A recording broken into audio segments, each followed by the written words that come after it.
Video பார்க்குற எல்லாருக்கும் வணக்கம் நண்பா. இது உங்கள் ரெஸ்லிங் கிங் தமிழ். நான் உங்கள் ரகு.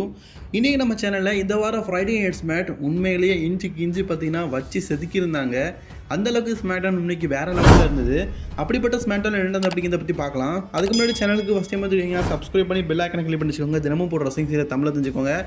ஒரு லைக் பண்ணிக்கோங்க நண்பா. உங்களுடைய ஒவ்வொரு லைக்கும் ரொம்ப விலை மதிப்பச்சது. ஃபஸ்ட்டு நம்ம இதை பற்றி பார்க்க போகிறோன்னா, இன்றைக்கி ஷோ ஆரம்பித்த உடனே சிக்காகோவில் தானே ஸ்மேக்டவுன் நடக்குது. அதனால் சிக்காகோடைய மைந்தன் சிஎம் பங்க் தான் வராரு. ட்ரூ மேக்கின்டர் வந்து நான் கேள்விப்பட்டேன் WWE விட்டு குயிட் பண்ணிட்டு போயிட்டானாமே. அவனால் என்ன ஹேண்டில் பண்ண முடியலை, அது நல்லாவே எனக்கு தெரியுது. சிஎம் பங்க் என்னால் ஒன்றை ஹேண்டில் பண்ண முடியும், ஆனால் உன்னால் என்ன ஹேண்டில் பண்ண முடியும்னு சொல்லி WWE விட்டு போயிட்டியா ஓகே அப்படின்னு சொல்லும்போது, அந்த இடத்துல பார்த்தீங்கன்னா சிஎம் பங்கு தன்னுடைய இன்ஜுரி க்யூர் ஆகலை அப்படிங்கிறதையும் சொல்கிறாரு. அப்போ அந்த இடத்துக்கு லேடிஸ் அண்ட் ஜென்டில்மேன் சொல்லிட்டு பால் ஹேமன் வராரு. பால் ஹேமன் சொல்கிறாரு, நான் ரோமன் ரெயின்ஸ்கிட்டையும் சரி எல்லாருக்கிட்டையும் சிஎம் பங்க் என்னோட நண்பன் தான் சொல்லியிருக்கிறேன். சிஎம் பங்கு சொல்கிறாரு, நீ எப்போதும் எனக்கு நண்பன் தான்டா, பக்கத்தில் வான்னு சொல்லிட்டு கூப்பிடாரு. பால் ஹேமன் பார்த்தீங்கன்னா அவ்வளோ வருத்தத்தில் இருந்தவர். சிஎம் பங்கை பார்த்த உடனே பார்த்தீங்கன்னா கெட்டி பிடித்து ரொம்ப எமோஷனலாக பார்த்தீங்கன்னா பேசுகிறாரு. குறிப்பாக பார்த்தீங்கன்னா, இந்த ஸ்மாக்டவுன் எனக்கு பிடிக்கல, உனக்கு தெரியும்னு நினைக்கிறேன். சோலோ சிக்கவா தான் ட்ரைபல் சீஃப் அப்படிங்கிற மாதிரி சொல்லிக்கிட்டு இருக்கான். எனக்கு இது பிடிக்கல, எனக்கு கூட்டிகிட்டு போயிறேன், அவன் கூட கூட்டிகிட்டு போயிறேன் அப்படிங்கிற மாதிரி சொல்லி அழுறாரு. சிஎம் பங்க் சொல்கிறாரு, நான் இன்றைக்கி இந்த சிக்காகோ விட்டு போகும்போது பால் நான் உன்னையும் சேர்த்து தான் கூப்பிட்டு போகிறேன், நீ ஏன் கூட வந்துட்டு ஸ்மாக்டவுன் வந்தால் சோலோ சிக்கா எதுவுமே வேண்டாம், நீ ஏன் கூட வந்துரு அப்படிங்கிற மாதிரி நம்ம சிஎம் பங்க் சொல்கிறாரு. பால் ஹேமனும் பார்த்தீங்கன்னா கண்டிப்பாக, பட் ஆனால் இந்த இடத்துல நான் ஒரு முக்கியமான விஷயத்த சொல்லி ஆகணும். என்னென்னா, சோலோ சிக்காவை இன்றைக்கி ஒன்று அட்டாக் பண்ணதுக்கு பிளான் பண்ணியிருக்கிறான். அது வார்னிங் ஆட்டு சொல்லலான்னு சொல்லிட்டு தான் நான் இப்போ அந்த இடத்துக்கு வந்திருக்கிறேன்.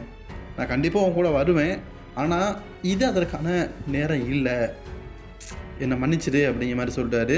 சிஎம் பங்கும் அதை பற்றி நீ கவலைப்படாத பால், நான் அவனை கண்டிப்பாக இந்த இடத்த விட்டு கூட்டிகிட்டு போவேன்னு சொல்லும் போது, அந்த இடத்துக்கு பார்த்தீங்கன்னா சோலோ சிக்காவை வந்துடாரு. சோலோ சிக்காவா சிஎம் பங்கை பார்த்து, நான் பால் நீ அவனை சேர போகிறதுக்குது. சரி சிஎம் பங்கு, நீ முதல்ல என்னை எக்னாலஜ் பண்ணி இந்த பிளட் லைனில் நீயும் ஒரு நபரை ஜாயின் பண்ணிடு, அதுதான் உனக்கு சரியான வேலை அப்படின்னு சொல்லும்போது, பால் ஹேமனை பார்க்குறாரு. பால், நீ என் கூட இருக்க விரும்புறியா? ஓகே சரி, பால் ஹேமனுக்காக நான் இந்த விஷயத்த சொல்கிறேன். சோலோ சிக்கோவா, நான் உன்னை எக்னாலஜ் பண்ணுறேன். உன்னை மிதிக்கிறதுல நீ ஒரு வேஸ்ட் ட்ரைபிள் சீஃப் அப்படிங்கிறதுல நான் உன்னை எக்னாலஜ் பண்ணுறேன். இங்கே இருக்கிற எல்லாருமே உன்னை உதவாக்கிற அப்படிங்கிறதுல எக்னாலஜ் பண்ணுறோம் அப்படின்னு சொல்கிறாரு. ரொம்ப கிட்ட எடுக்காரு. பாலியமன் திகச்சு போய் நிற்கிறாரு, என்னடா இவ்வளோ பெரிய விஷயம் ஆகிட்டேன்னு. உடனே சுற்று போட்டானுங்க பிளட் லைன் எல்லாருமே சேர்ந்து. பார்த்தீங்கன்னா சிஎம் பாங்க சோழியை முடிச்சிடலாம் சொல்லிட்டு சுற்று போட்டானுங்க. அப்போ சிஎம் பாங்கு காப்பாற்றுறதுக்கு கோலி ரோட்ஸ் பார்த்தீங்கன்னா அவரும் ஒரு ஸ்டீல் பைப் எடுத்துகிட்டு வராரு. உடனே சோலோ சிக்காவை இது சரி நேரம் இல்லை, அவங்க கீழே இறங்கி போயிடும்னு சொல்லிட்டாரு. அது நேரத்தில் சோலோ சிக்காவை பார்த்து போய் கோலி ரோட்ஸ் சொல்கிறாரு, இன்றைக்கி உனக்கும் எனக்கு ஒரு சிங்கிள்ஸ் மேட்ச் இருக்குது, ஓகேவா அப்படிங்கிற மாதிரி சோலோ சிக்காவை பற்றி கேட்க சோலோ சிக்காவும் அக்செப்ட் பண்ணிட்டாரு. பேக் ஸ்டேஜில் பார்த்தீங்கன்னா இன்னொரு விஷயம் நடக்குது. பியாங்கா பலர் இன்றைக்கி மணி இந்த பேங்க் குவாலிஃபை மேட்ச் இருக்கிறாங்க. அதில் நம்ம ஜாக்கர்கள் சொல்கிறாங்க, நீ மணி இந்த பேங்க் குவாலிஃபை மேட்ச் இருக்குது, இருந்தாலும் நம்ம டாக் டீம் டீட்டிலுக்காக மோதணும், ரீமேட்ச் கேட்கணும் அப்படிங்கிறத மனசில் வச்சுக்க அப்படிங்கிற மாதிரி சொல்கிறாங்க. ஸோ அதுக்கு பியாங்கா பலர் பார்த்தீங்கன்னா ஓகே, அது எனக்கு ஞாபகம் இருக்குது, முதல்ல இன்றைக்கி நான் இந்த மேட்ச்சில் விளையாடிக்கிறேன், அதுக்கப்புறம் மணி இந்த பேங்க் குவாலிஃபை மேட்ச்சில் வின் பண்ணதுக்கப்புறமா நம்ம டாக் டீம் டீட்டில் பற்றி பேசலாம் அப்படிங்கிற மாதிரி பேசியிருக்காரு. பேக் ஸ்டேஜில் கோடி ரோட்ஸ் நடந்து போகும்போது ராண்டிடன் சொல்கிறாரு, இந்த இஷ்யூ எவ்வளோ பெரிய இஷ்யூ அப்படிங்கிறது உனக்கு நல்லாவே தெரியும்ல கோடி, பட் இருந்தாலும் நீ கொஞ்சம் பார்த்துருந்துங்க. நான் நீ மணி இந்த பேங்க் குவாலிஃபைல இருக்கிறேன், கேவும் மணி இந்த பேங்க் குவாலிஃபைல இருக்கிறான், மேபி எங்களோட உதவி உனக்கு தேவைப்பட்டா சொல்லு அப்படிங்கிற மாதிரி சொல்கிறாரு. கோடி ரோட்ஸ் அனதர் பிளான் இருக்குது அப்படிங்கிற மாதிரி சொல்லிட்டு போகிறாரு. அனதர் பிளான் என்னன்னு தெரியல. ஸோ நம்ம கெவின் ஓவன்ஸும் பார்த்தீங்கன்னா பார்த்துருந்துங்க, பட் ஆனால் கண்டிப்பாக உனக்கு ஏதாவது ஆபத்துன்னா நாங்கள் 2 பேருமே விருந்தி வருவோம் அப்படிங்கிற மாதிரி கெவின் ஓவன்ஸும் பார்த்தீங்கன்னா கோடி ரோட்ஸுக்கு வாக்குறுதி சொல்லியிருக்கிறாரு. மெயின் ஈவெண்ட்டில் சோலோ சிக்காவை ஏதாவது தில்லுமுள்ளு பண்ணணும்னு நினச்சா இவங்க வந்துடுவாங்க. சரி, என்ன பண்ணுறாங்க அப்படிங்கிறத வெயிட் பண்ணி பார்க்கலாம். இப்போ நம்ம உமன் டிவிஷனில் பார்த்தீங்கன்னா மணி இந்த பேங்கான குவாலிஃபை மேட்ச் நடக்குது. Bianca Belair versus Michin Mia Yim versus Chelsea Green. இந்த மேட்ச்சில் செல்சியா ஸ்க்ரீன் இருக்கிறாங்கல்ல, அவங்க பியாங்கா பலர் ரோல் அப் மூலியமாக வின் பண்ணிட்டாங்க. இதில் பியாங்கா பலர் யார், செல்சி கிரீன் யாருன்னு தெரியல, 2 பேருமே ஒரே கலர் ட்ரெஸ் போட்டிருக்கிறாங்க. அவங்க சட்டி தானே போட்டிருக்காங்க, ஒரே கலரில் சட்டி போட்டிருக்கிறாங்க, என்னத்தை சொல்ல. சரி, செல்சா கிரீனுக்கு ஒரு வாய்ப்பு கிடச்சிருக்குது. அது மட்டும் இல்லாமல் பேக் சீட்டில் பார்த்தீங்கன்னா பெய்லி பார்த்துட்டு இருக்கிறாங்க. ஏன்னா மனித பேங்கை வெற்றி பெறவங்க இவங்ககிட்ட மனித பேங்கை கேஷிங் பண்ணதுக்கு வாய்ப்பு இருக்குது இல்லை, அதனால் அப்படியே பார்த்துட்டே இருக்கிறாங்க. அப்போ அந்த இடத்துக்கு பார்த்தீங்கன்னா பென்டகனா, இவங்க பேர் ஏதோ வரும், பெல்லர் பெக்கன் அப்படி தான் ஒன்று வரும், இவங்க பேர் என்ன ஞாபகம் இல்லை. இவங்க நெக்ஸ்ட் இயர்ஸில் பார்க்கறதுக்கு பெய்லி நம்ம பேஜ் மாதிரியே இருக்கிறாங்கல்ல. ஸோ இவங்க சொல்கிறாங்க, நெக்ஸ்ட் வீக் நான் மணி இந்த பேங்க் குவாலிஃபைல இருக்கிறேன், அதில் வந்து நான் மனித பேங்கை வெற்றி பெற்று உன்கிட்ட தான் சாம்பியன்ஷிப்பை கேஷிங் பண்ணுவேன், அதனால் கொஞ்சம் பார்த்துருந்துக்க அப்படிங்கிற மாதிரி பார்த்தீங்கன்னா மிரட்டுறாங்க. இதுமாதிரி சோலோ சைகோவா பேக் ஸ்டேஜில் என்ன பாலே சிஎம் பாங்க் கூடதுக்கு ரெடியெல்லாம் பண்ணிட்ட போல இருக்குது. சரி சிஎம் பாங்க் கூட போகிறதுக்கு ரெடியெல்லாம் ஆகிட்டேன், இருந்தாலும் நான் ஒரு விஷயம் சொல்கிறேன் கேட்டுக்க. இன்றைக்கி நான் ஒரு விஷயம் சொன்னோம்ல, அது வந்து இன்றைக்கி நடக்கணும், அன்றைக்கி சொன்ன விஷயம் இன்றைக்கி நடக்கணும், இப்போ நடக்கணும், நீ போய் அதை பண்ணு, இல்லாட்டா நாங்கள் எல்லாருமே ஒன்று அட்டாக் பண்ணுவோம் அப்படிங்கிற மாதிரி பயமுடுத்துறாரு. பாவம் அந்த ஆள் ரொம்ப தான் மிரட்டுறீங்க. பாலியம்னு பார்த்தீங்கன்னா சரி நீங்கள் சொல்கிறத நான் செய்கிறேன் அப்படிங்கிற மாதிரி சொல்கிறாரு. இருந்தாலும் மிரட்டலாம், இப்படிலாம் மிரட்டக்கூடாது அந்த மனுஷனை. ஆனால் என்ன தான் சொன்னார் அப்படிங்கிறது எனக்கும் தெரில. அது மெயின் ஒன்றில் நம்ம பார்க்க முடியும் போல இருக்குது. ஆஸ்டின் தெரிக்கிட்ட என்ன சொல்கிறாங்கன்னா, நீங்கள் போன வாரம் வந்து கிரேசன் வரட்ட ஆஸ்டின் தேரி அடி வாங்கும்போது சிரிச்சிங்க, உங்களுக்கு ஆஸ்டின் தேரிக்கும் உங்களுக்கு அதை சண்டைகளா அப்படிங்கிற மாதிரி பேசிகிட்டு இருக்காரு, நீங்கள் செல்ஃபிஷாக இருக்கிறீங்க அப்படிங்கிற மாதிரி பேசிகிட்டு இருக்கும்போது தொமாசா சாம்பா அந்த இடத்துக்கு வந்து பார்த்தீங்கன்னா ஆமாம் இவன் செல்ஃபிஷாக தான் இருக்கிறான், ரொம்பவே மோசமானவன் அப்படின்னு சொல்லிட்டு கிரேசன் வாலரை பார்த்து பேசிகிட்டு இருக்காரு. அப்போது அந்த ஷட்டர் பக்கம் பார்த்தீங்கன்னா ஏதோ ஒரு உடையிற சத்தம் டம் டும் கேட்குது. அந்த டம்மு டும்மு என்னென்னு கேட்கும்போது அந்த சட்டை ஒசத்தை சொல்கிறாங்க. ஒசத்தி பார்த்தா அங்கே நிற்கிறாரு நம்ம ட்ரூ மேக்கின்டையரு. ஏலே என் கோட்டைக்கு வந்து என்னென்ன பண்ண நீனு சாம்பியன்ஷிப் வின் பண்ணலாம் தடுத்தல, உன் கோட்டைக்கு வந்து உன்னை கதிகலங்க வைக்கிறேன்டா அப்படிங்கிற மாதிரி சிஎம் பாங்க பயங்கரமாக அடிச்சிருக்காரு போல இருக்குது. மூஞ்சி முகம்லாம் பார்த்தீங்கன்னா ரத்த கலரில் சிஎம் பாங்க பார்த்தீங்கன்னா கிடக்கிறாரு. ட்ரூ மேக்கின்டையர் அப்பவும் உடலையே அப்படியே தோல் மேலே தூக்கிட்டு மேல் ஸ்டேஜுக்கு போகிறாரு. உன் சிக்காகோ மக்கள் முன்னாடி ஒன்று தூக்கி போடுறோம்ல, என்னை வந்து நீ ஸ்காட்லாண்டில் என்னுடைய சொந்த நாட்டில் வந்து தோக்க வச்ச, என் ஃபேன்ஸ் முன்னாடி என்னை வந்து கேவலப்படுத்தினேன், இப்போ ஓ ரசிகருக்கு முன்னாடி ஓ நாட்டிலே வந்து இன்னும் நான் வந்து கேவலப்படுத்துன்னு சொல்லிட்டு சிக்காகோ முன்னாடி பார்த்தீங்கன்னா மக்கள் மத்தியில் கொண்டு போகணும்னு சொல்லிட்டு கூட்டு போகிறாரு. எல்லாமே தடுக்கிறானுங்க. நான் இவன் மக்கள் முன்னாடியும் அடிப்பட்டு கிடக்கிறத காட்டுவேன்னு சொல்லிட்டு கூட்டு போகிறாரு. ஃபேன்ஸ் மத்தியில் பார்க்காரு, நான் பாரு ரசிகர்களை பாரு எப்படி இருக்கிறாங்கன்னு, முகமெல்லாம் ரத்தம். அப்போ நிக்கோடல்ஸ் வந்து நீ என்ன பண்ணுற, நீ குயிட் பண்ணிடுறான்னு சொல்லிட்டு நான் போனேன், இப்போ நம்ம ஸ்மாக்டவுனுக்கு வந்து பண்ணிகிட்டு இருக்க, இதெல்லாம் ரொம்ப மோசமான விஷயம் பார்த்துக்க அப்படிங்கிற மாதிரி நிக்கோடல்ஸ் சொல்கிறாரு. என்ன வேணால் சொல்லிக்க, என்ன வேணால் பண்ணிக்க, நான் மண்டே நெட்ராக்கு வரவேண்டா, நான் குயிட்டெல்லாம் ஆகலை, மண்டே நெட்ராக்கு வரேன்டா, நான் பண்ணது இதான், இப்படி நான் சொன்னால் தான் ஸ்மாக்டவுனுக்கு வருவான், என்னை பற்றி பேசுவான், நான் இல்லைன்னு சொல்லிட்டு ஃப்ரீயாக இருப்பான், அவனை வச்சு செய்யணும்னு சொல்லிட்டு தான் அப்படி வந்தேன் அப்படிங்கிறத சிம்பாலிட்டிக்காக பார்த்தீங்கன்னா சிஎம் பாங்க்கு பண்ணிவிட்டார். அது மட்டும் இல்லாமல் ஆம்புலன்ஸில் பார்த்தீங்கன்னா சிஎம் பாங்க அப்படியே மீன்படியை தூக்கிட்டு போகிற வண்டியில் பார்த்தீங்கன்னா தூக்கிட்டு போகிறாங்க. ஸோ சிஎம் பாங்க் பார்த்தீங்கன்னா இப்போ இன்ஜுரி க்யூர் ஆகலை, ஸோ அதனால் கொஞ்ச நாளைக்கு ஒரு இன்ஜுரியில் இருக்கிற மாதிரி காட்டணும்னு சொல்லிட்டு இப்படி பண்ணிட்டாங்க போல இருக்குது. சிஎம் பாங்க் பார்த்தீங்கன்னா இப்போ டாக்டர்ஸ்லாம் வந்து செக் பண்ணிவிட்டு அவர் வாயிலேருந்து பிளட்டெல்லாம் வடியுது பாருங்கள். ஸோ அப்படிப்பட்ட நிலைமையில் சிஎம் பாங்க பார்த்தீங்கன்னா மருத்துவமனைக்கு கூட்டிகிட்டு போகிறாங்க. யார் நம்ம ட்ரூ மேக்கின்டையர் படாத பாடுபடுத்தி எவ்வளோ அடி அடிச்சதுனால பார்த்தீங்கன்னா இப்படி ஒரு இன்ஜுரி ஆகிட்டு அப்படிங்கிற மாதிரி டபிள்யூபிள்யூ பார்த்தீங்கன்னா ஒரு ஸ்டோரியை கிரியேட் பண்ணிக்கிறாங்க. ஆம்புலன்ஸில் கூட்டிகிட்டு போகிற மாதிரி இந்த ஸ்டோரியை பார்த்தீங்கன்னா கண்டினியூ பண்ணியிருக்கிறாங்க. ஸோ ட்ரூ மேக்கின்டையர் பார்த்தீங்கன்னா பேன் பண்ணுங்கள், ஸ்மாக்டவுனை பேன் பண்ணுங்கள். இப்போதைக்கு சிஎம் பாங்க் வந்து ரொம்பவே சிவிலர் கண்டிஷனில் இருக்கார், ரொம்பவே மோசமான கண்டிஷனில் இருக்கார், அவரை பேன் பண்ணுங்கள் அப்படிங்கிற மாதிரிலாம் சொல்கிறாங்க. பேன் பண்ணுற அளவுக்கு ரொம்ப மோசமான நிலைமை ஆகிட்டாரா சிஎம் பாங்கு. சரி, நெக்ஸ்ட்டு டாமா டாங்கா வெர்சஸ் கார்மெலோ ஹையஸ் ராண்டி ஆர்டனுக்கான அந்த மணி இன் த பேங்க் குவாலிஃபை மேட்ச் பார்த்தீங்கன்னா நடக்க போகுது. இதில் வெற்றி பெறவங்க குவாலிஃபை ஆவாங்க. இதில் ராண்டி ஆர்டனுக்கு அட்டாக் பண்ணதுக்காக டாங்காலோலாம் வாழாங்க, டாமா டாங்கா சேவ் பண்ண.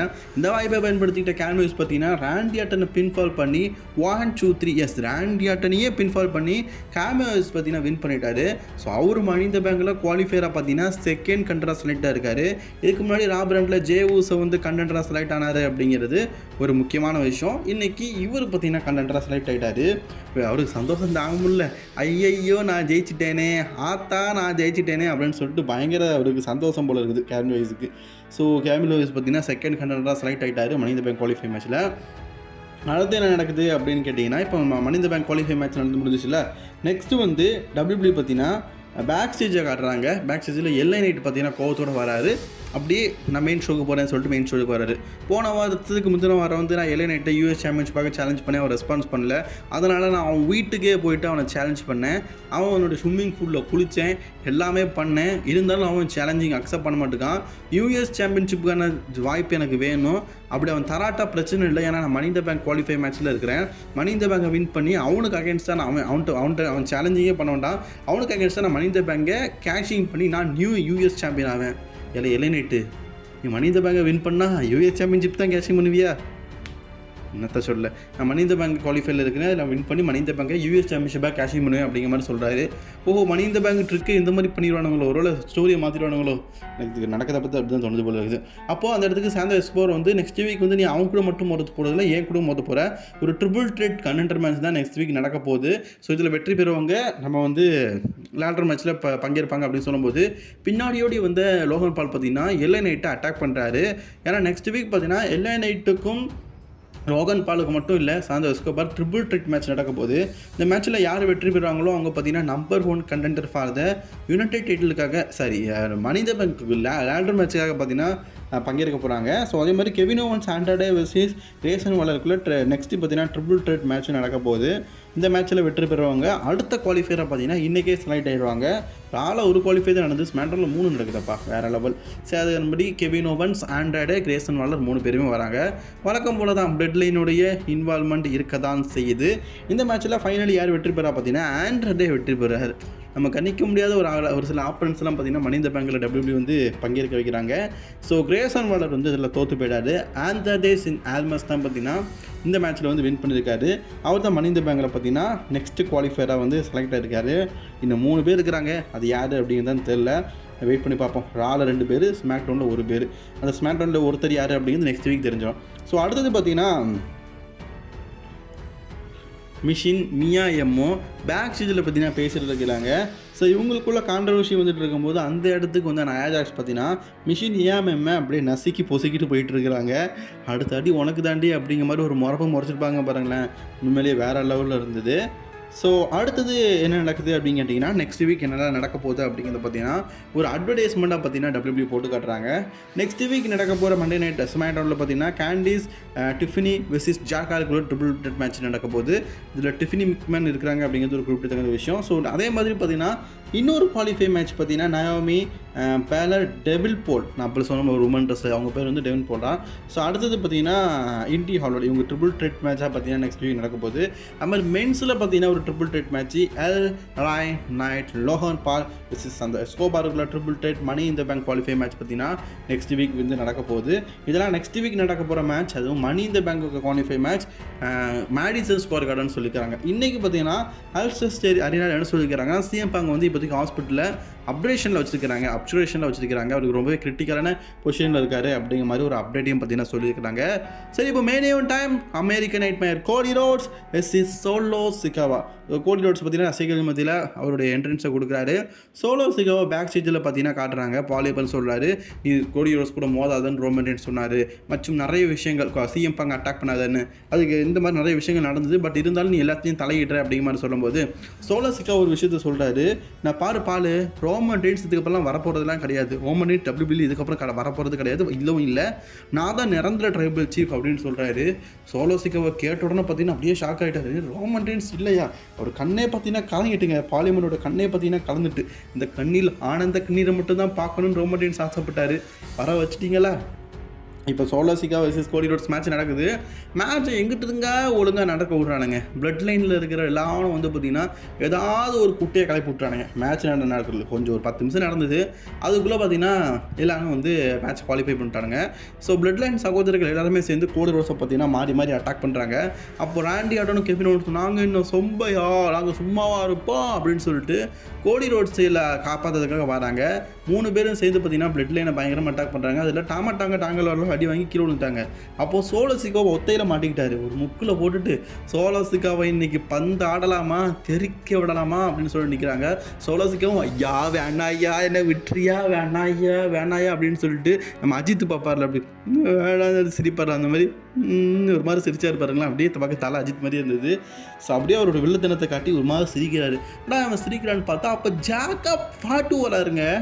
Jacob Fatu is return to SmackDown. இன்னைக்கு ஸ்மாக் டவுனில் பார்த்தீங்கன்னா ஜாக்கப் ஃபாட்டு வந்துட்டாரு. வந்த உடனே பார்த்தீங்கன்னா எல்லாருக்கும் ஒரு super kick. Kevin Owens super kick போடுறாரு. என்னடா ஒரு கிக்கு போடுற, 10 கிக் போடுறா, நிறைய தாங்க வேண்டாம் போடுறா அப்படின்னு கெவின் ஓவன்ஸை பார்த்து கேட்குறாரு. போடுப்பு, நான் நிறையா சூப்பர் கிக்கு போடு, நான் தாங்குவேன் அப்படிங்கிற மாதிரி நிற்கிறாரு. பட் இருந்தாலும் பார்த்தீங்கன்னா ஜாக்கப் ஃபாட்டு வேற லெவலுங்க. ஏன்னா இந்த கோடி ரோட்ஸு, ராண்டி ஆட்டனு, கெவின் ஓவன்ஸ் 3 பேரையும் ஒத்தாலாக பார்த்தீங்கன்னா ரவுண்டு கிட்டு இருக்காருன்னா பாருங்கண்ணா, உண்மையிலேயே பெரிய ஆள் தானே. ஜாக்கப் பாட்டோடைய டெபியூட் இன்னைக்கு ஸ்மாக்டவுனில் வந்துருக்குது. வேறு லெவலில் இருந்திருக்குது. ஒரு மான்ஸ்டர் லெவல் ரெஸ்லராக பார்த்தீங்கன்னா வந்துருக்காரு. அது மட்டும் இல்லாமல் கோடி ரோட்ஸை பார்த்தீங்கன்னா படாத பாடுபடுத்தி டேபிளில் போட்டு சமாதியே கட்டிட்டாருங்க. ஸோ அப்புறமா என்ன மெயின் ஸ்டேஜுக்கு வந்து சோலோ சிக்காவை கூட சேர்ந்து பிளட் லைனில் நாங்கள்லாம் ஜாயின் பண்ணிட்டோம் அப்படிங்கிற மாதிரி கையை காட்டுறாரு. மற்ற டாங்கலாவுக்கும் புரியலை, என்னடா இது புதுசாக ஒரு சக்கதோரனா அப்படின்னு சொல்லிட்டு அவங்க எல்லாரும் கையை தூக்கி காட்டா இன்றைக்கி ஸ்மாக்டவுன் முடிச்சிட்டாங்க. இன்றைக்கி ட்விஸ்டான விஷயங்கள் நிறைய ஸ்மாக்டவுனில் நடந்தது. மற்றும் ஜாக்கப் பாட்டோ இன்னைக்கு மீண்டும் WWE வந்து பிளட் லைனில் ஜாயின் பண்ணியிருக்காரு. ரொம்ப நாளாக ரூமராக சொல்லிட்டு இருந்தோம், இன்றைக்கி அஃபிஷியலி ஜாயின் பண்ணிட்டாரு. உங்களுக்கு ஸ்மாக்டவுன் பிடிச்சிருந்தா லைக் பண்ணிக்கோங்க. நம்மளுடைய அதர் சேனல் இருக்குது, அதையும் சப்ஸ்கிரைப் பண்ணிக்கோங்க. ஆனால் இந்த